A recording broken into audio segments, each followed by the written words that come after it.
마태복음 21장 18절에서 27절 말씀 봅니다. 이른 아침에 성으로 들어오실 때 시장하신지라 길가에서 한 무화과 나무를 보시고 그리로 가사 잎사귀 밖에 아무것도 찾지 못하시고 나무에게 이르시되 이제부터 영원토록 내가 열매를 맺지 못하리라 하시니 무화과 나무가 곧 마른지라. 제자들이 보고 이상히 여겨 이르되 무화과 나무가 어찌하여 곧 말랐나이까?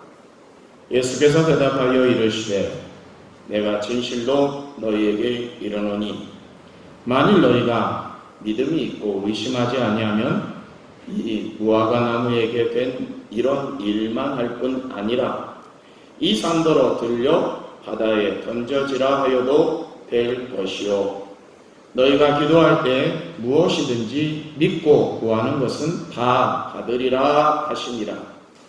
예수께서 성전에 들어가 가르치실새 대제사장들과 백성의 장로들이 나와 이르되 내가 무슨 권위로 이런 일을 하느냐 또 누가 이 권위를 주었느냐. 예수께서 대답하시되 나도 한 말을 너희에게 물으리니 너희가 대답하면 나도 무슨 권위로 이런 일을 하는지 이르리라. 요한의 세례가 어디로부터 왔느냐? 하늘로부터냐? 사람으로부터냐? 그들이 서로 의논하여 이르되 만일 하늘로부터라 하면 어찌하여 그를 믿지 아니하였느냐 할 것이요 만일 사람으로부터라 하면 모든 사람이 요한을 선지자로 여기니 백성이 무섭다 하여 예수께 대답하여 이르되 우리가 알지 못하노라 하니 예수께서 이르시되 나도 무슨 권위로 이런 일을 하는지 너희에게 이르지 아니하리라. 아멘. 할렐루야. 네, 반갑습니다. 요즘 고추 수확이 한창인데요. 고추가 탄저나 무름이나 또 칼라병이라고 하여서 수확이 많이 나지 않는다고들 합니다. 올해는 장마가 기상청 통계로는 58일 동안 거의 2달 꽉 채운 동안 장마가 계속 있었는데요. 그로 인해서 농작물에 많은 피해가 온 것 같습니다. 이러한 우리가 계획하고 또 잘 실행하려고 하더라도 인간의 한계로서 극복하지 못하는 일들이 참으로 많이 있습니다. 우리가 열매를 맺고 그 열매를 맺기 위해서 거름을 주고 약을 주고 병을 잡고 또 많은 애를 쓰지만은 우리가 하지 못하는 부분이 있는데요. 바라옵기는 가을에 열매를 바라는 우리에게 하나님이 더 떨어지지 않고 더 병충해 먹지 않고 나머지 수확물을 안전하게 거둘 수 있기를 기도합니다. 열매를 맺지 못하는 상황이 있으면 참으로 안타깝잖아요. 하나님이 우리를 바라보실 때도 이와 같지 않겠습니까?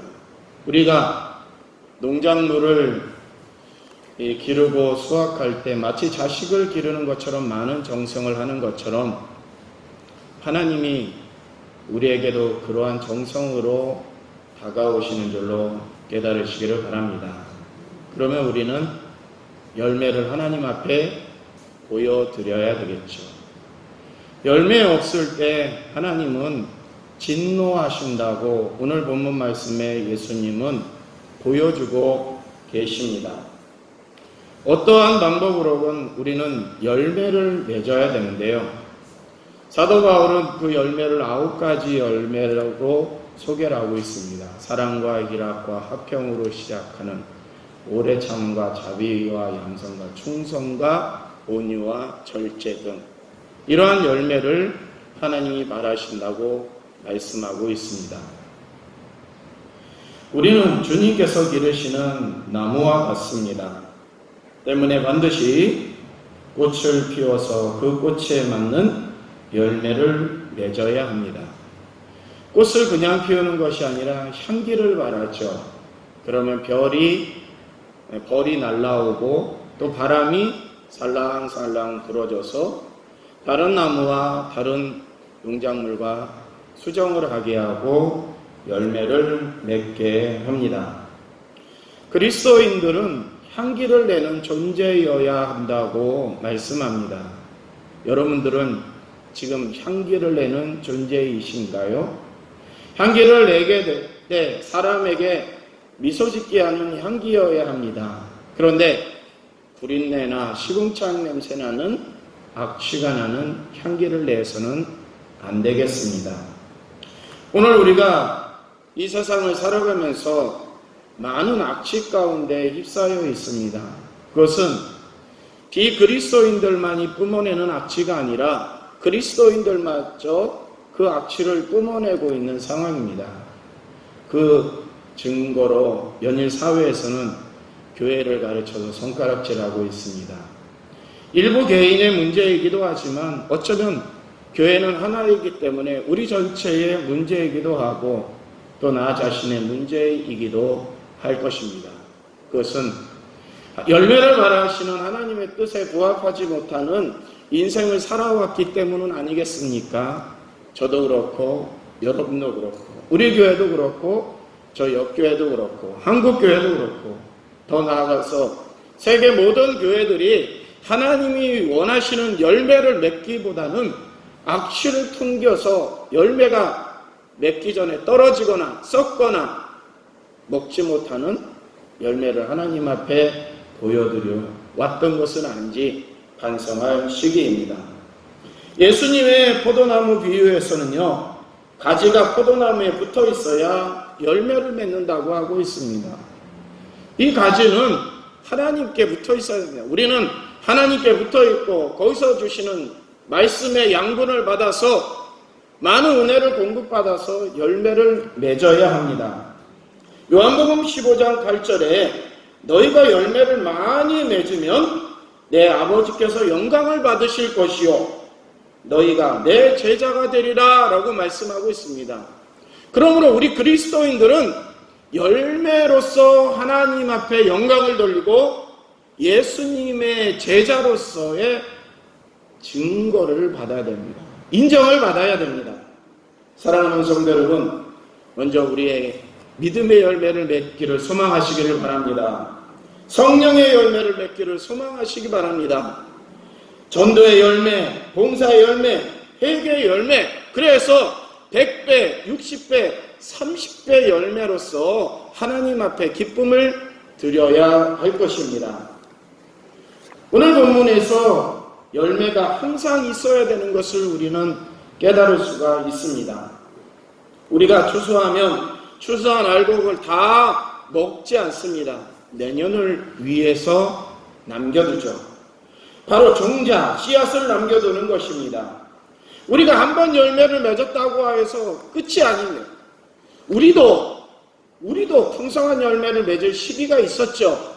부흥의 시기가 있었고 믿음의 열정의 시기가 있었고 전도에 힘을 다하여서 노력하는 봉사와 헌신에 열심히 하는 시절이 있었을 겁니다. 그런데 언제부터인가 우리가 맺은 열매를 하나하나 까먹고만 있지 새로 심거나 새로 열심히 도전하거나 새로 믿음을 일신을 위해서 노력해오지는 못한 것 같습니다. 80년대 이후의 한국교회는 쇠퇴일로에 놓였다고 합니다. 그 이유는 과연 무엇일까요? 우리가 많은 열매로서 풍성하게 하나님 앞에 보여드린 시절이 있었지만은 거기에 만족하고 새로운 씨앗을 심지 않고 기존에 갖고 있었던 그 부흥의 열매로서 근근히 유지만 하고 있었던 것은 아닌지 적게는 저와 여러분의 신앙부터 시작해서 한 교회의 모습이나 우리 전체 교회의 모습이 씨앗을 까먹고만 있었던 것은 아닌지 반성해 보아야 할 때입니다. 예수님은 오늘 본문 말씀에 보니 무화과 나무에게 열매를 찾고 계세요.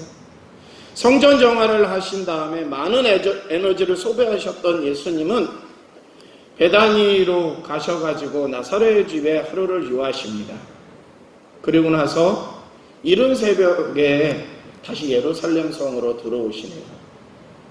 이른 새벽에 예루살렘으로 향하셔서 그런지 아마 아침을 안 드신 것 같아요. 시장하셨다고 그랬어요. 거리에서 보니 무화과 나무가 있고 그 무화과 나무에서 열매를 얻기를 원하셨나 봅니다. 그런데 그 무화과 나무에서 열매가 없었어요. 마가복음에서는 아직 무화과 나무의 때가 아니다라고 하는 부연 설명을 해주세요.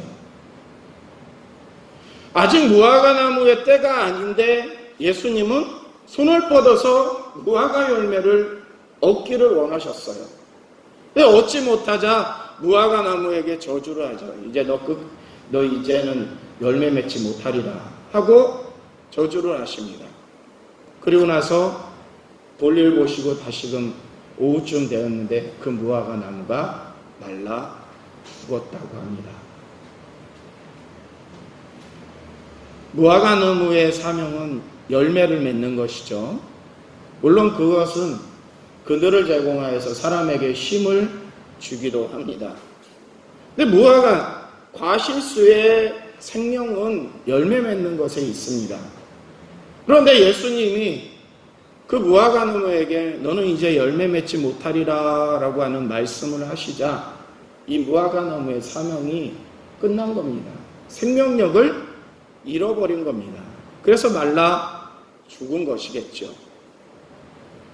열매를 구하였을 때 열매를 얻지 못하였을 때 포도원 주인은 그 포도원 나무를 자르겠다고 하였습니다. 충직한 청지기가 한 번만 더 기회를 주시죠. 내년에도 열매를 못 지면 그때 잘라버리시죠. 열매를 구할 때 열매를 보여주지 못하면은 생명력의 위태함을 당할 수밖에 없습니다. 포도나무 가지가 포도 열매를 맺지 못했을 때 그 가지를 자른다고 알고 있습니다. 이것이 지혜로운 농부의 농사법이죠. 우리 하나님께서 우리에게 바라시는 것이 바로 열매일지인데 그 열매를 보여드려야죠. 그런데 그 열매를 보여주지 못하면은 생명력을 잃을 수밖에 없는 존재 가치가 없어지게 되는 것입니다. 예수님의 중보와 성령님의 은혜로서 지금 참고 계시는 것은 아닐까요? 하나님께서 내가 걸음을 주고 내가 저들을 가르쳐서 다시금 열매 맺게 할 터이니 아버지여 한 해만 참아주시죠. 한 해만 참아주시죠. 예수 그리스도의 하늘보좌 우편의 중보의 모습이 간절한 중보의 모습이 지금 우리의 영안으로 보여야 합니다. 지금 코로나 사태를 겪으면서 많은 교회가 어려움을 겪는 이유 어느 한 사람의 잘못으로 인해서 비롯됐다고는 하지만은 그러나 온 한국교회가 전부 어려움을 겪고 있어요. 교회가 하나이기 때문이 아니겠습니까? 이것이 마치 꼭 그런 거라고는 장담 못하지만 예수 그리스도께서 지금 가지치기를 하거나 지금 걸음을 주거나 지금 참고 열심히 우리를 위해서 중보하고 계신 모습은 아닐런지 우리의 영적인 상태를 돌이켜보고 교회가 새로운 열매의 자리로 열심히 나아가야 할 줄로 믿습니다. 예수님은 열매 없는 무화과 나무를 향해 영원토록 내가 열매를 맺지 못하리라 말씀합니다. 이 신학자들은 이 모습을 가르쳐서 아니 왜 예수님같이 자비로우신 분이 이렇게 열매를 한번 얻지 못하였다고 하여서 이렇게 이를 저주하며 말라 죽게 하는가. 또 마가복음에서는 아직 열매를 맺을 때가 아니라고 하는데 왜 예수님은 때를 가리지 않고 구하셨을까라고 하는 그런 물음을 던질 때 신학자들은 이것은 바리새인들과 서기관들과 제사장들 이들에게 교훈을 주면서 예수님을 따라다니는 제자들이나 예수님 주변에 있는 많은 사람들에게 영적인 교훈을 주시고자 무화과 나무 하나를 희생시켰다라고 보고 있습니다. 제사장들과 서기관들, 바리새인들, 그 시대에 누가 보더라도 많은 믿음의 열매를 맺어왔던 사람입니다. 종교적인 심성이나 거룩한 예배의 자리나 드림이나 금욕이나 헌신 이런 것들의 열매를 맺어왔던 사람들입니다. 그런데 어떻습니까? 예수님이 나타나시자 예수님을 알아보지 못했어요. 400년 동안 그들이 간절히 기도하고 찾고 구한 것은 메시아였습니다. 이사야 선지자와 예레미야 선지자를 통하여서 예견된 그 메시아가 오시면 이 땅은 변화되리라. 이 소망 가운데 메시아를 바라보면서 400년 동안 힘써서 그들은 하나님께 예배하고 말씀을 지켜왔습니다. 그런데 정작 예수님이 나타나시자 예수님을 인정하지 않았습니다. 하나님의 아들의 권위를 가지고 말씀을 전하셨지만 너 무슨 권위로 그렇게 일을 행하느냐. 성전에서 난동을 부리고 무화과 나무를 말라 죽게 하고 너 무슨 권위로 그렇게 하는 거냐 라고 하면서 예수님을 넘어뜨리고 자신들의 권위를 지키려고만 한 서기관들, 바리새인들, 제사장들 이런 사람들에게 강한 경고의 메시지를 해주고 있는 겁니다. 지금 하나님은 그들에게 열매를 구하고 계신데 열매를 맺지 못하고 있어요. 한때 그들도 하나님을 바라보면서 뜨거운 열정을 가지고 예배하고 하나님의 말씀을 지키고 사람들을 가르쳤을 겁니다. 그런데 지금에 와서 그들에게 열매는 보이지 않고 있었던 겁니다. 오직 자신들만을 살기 위해서 급급하였던 겁니다. 나무가 열매를 맺는 것은요, 나무 자체의 유익이 아니라 열매는 희생이죠. 그 열매를 맺기 위해서는 자기의 양분을 그 열매에게 쏟아부어야 되고 자기의 가지를 무겁게 유지해야 되고 합니다. 그 열매를 자기가 먹지 않아요. 다른 누군가가 먹어요. 사람이나 동물이나 누군가가 먹습니다. 희생입니다. 열매는 희생을 나타냅니다. 그리스도인들이 열매를 맺는다는 것은 바로 희생이고 헌신입니다.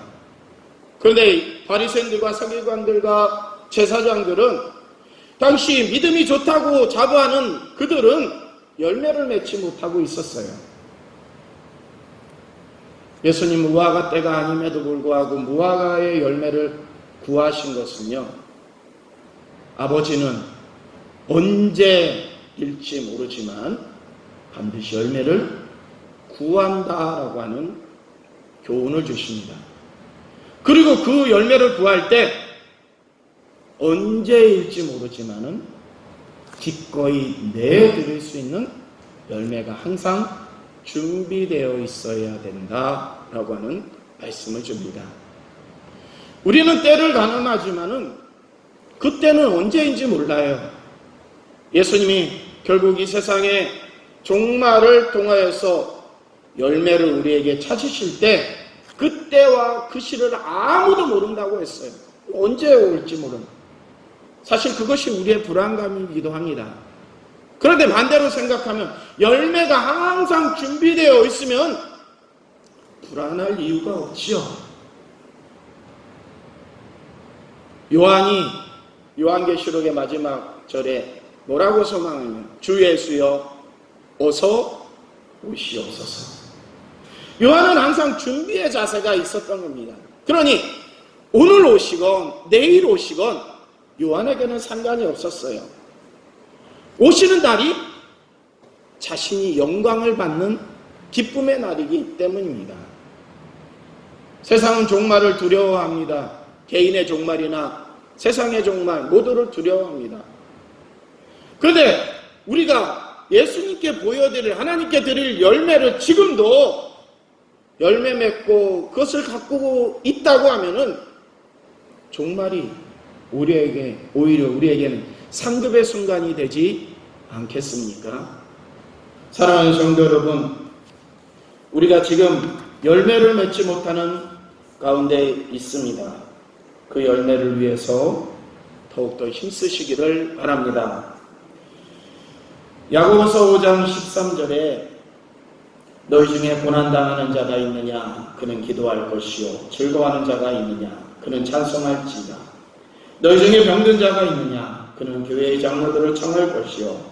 그들은 주의 이름으로 기름을 바르며 그를 위하여 기도할지니라. 믿음의 기도는 병든 자를 구원하리니 주께서 일으키시리라. 의인의 강구는 역사의 힘이 큼이니라. 엘리야는 우리와 성정이 같은 사람이로되 그가 비가 오지 않기를 간절히 기도한 즉 3년 6개월 동안 땅에 비가 오지 아니하고 다시 기도하니 하늘이 비를 내리고 땅이 열매를 맺었느니라. 할렐루야. 우리의 열매, 요즘 가장 시급한 열매는 기도의 열매입니다. 믿음의 강구, 이것이 필요한 때입니다. 우리 개인을 위해서 기도하는 것뿐만이 아니라 지금 코로나를 겪고 있는 우리 주변에 있는 이웃들을 위해서 기도할 때입니다. 지금은 누구를 원망하고 누구에게 손가락질할 시기가 아니라 원망과 손가락질은 열매를 썩게 만듭니다. 그러나 그를 위해서 기도하고 그를 위해서 보듬어 주는 시간을 갖는다고 하면 그 열매는 빛나는 열매가 될 것입니다. 여러분, 기도를 회복하시기 바랍니다. 예배가 불안스럽지만은 예배 자리에 더 적극적으로 참여하셔서 하나님께 우리의 부족한 것을 채워나가시기를 축복합니다. 나도 할 말을 너희에게 물으리니 너희가 대답하면 나도 무슨 권위로 이런 일을 하는지 이르리라. 요한의 세례가 어디로부터 왔느냐? 하늘로부터냐? 사람으로부터냐? 바리새인들과 서기관들의 질문은 예수님을 넘어뜨리는 질문이었습니다. 우리가 가지고 있는 종교적인 심성과 경험과 우리가 가지고 있는 지식과 믿음을 통해서 남을 넘어뜨리는 데 사용하지 마시고 남을 세우는 데 사용하시길 바랍니다. 예수님은 가늠한 여인에게도 뭐라고 말씀하시냐면 나도 너를 정죄하지 않겠다. 다시 생활로 돌아가면 깨끗하고 올바르게 살려고 노력하여라 라고 그를 놓아주었습니다. 오늘 우리에게 필요한 열매가 기도의 열매요, 사랑의 열매요, 이해의 열매임을 기억하시기 바랍니다. 여러분, 하나님께서 오늘 여러분에게 마음의 열매가 무엇이 있느냐라고 물으신다고 하면은 저는 이러한 열매가 있습니다. 내보일 만한 아름답고 크고 깨끗한 열매인지 우리의 자신을 살펴보시고 부족하다고 하면 속히 성령의 약을 치셔가지고 회개를 하셔가지고 열매가 더 이상 썩어가지 않도록 병든 열매가 다시 회복되도록 노력할 수 있는 한 주간이 되시기를 축원합니다. 기도하시겠습니다. 오늘도 사랑과 은혜의 역사로 우리에게 다가오시는 아버지 하나님, 코로나19의 염려가 이 교회의 예배를 연약하게 만들고 있습니다. 그러나 이 자리에 모인 우리들은 믿음의 열정으로 하나님의 뜻을 따르고자 합니다. 저희에게 있는 불안을 잠재우시고 이 예배가 하나님께 영광 돌리는 귀한 예배의 자리가 될 수 있도록 인도하여 주시옵소서. 더 나아가서 세상 안에서 열매 맺는 신앙인이 되도록 도와주시옵소서.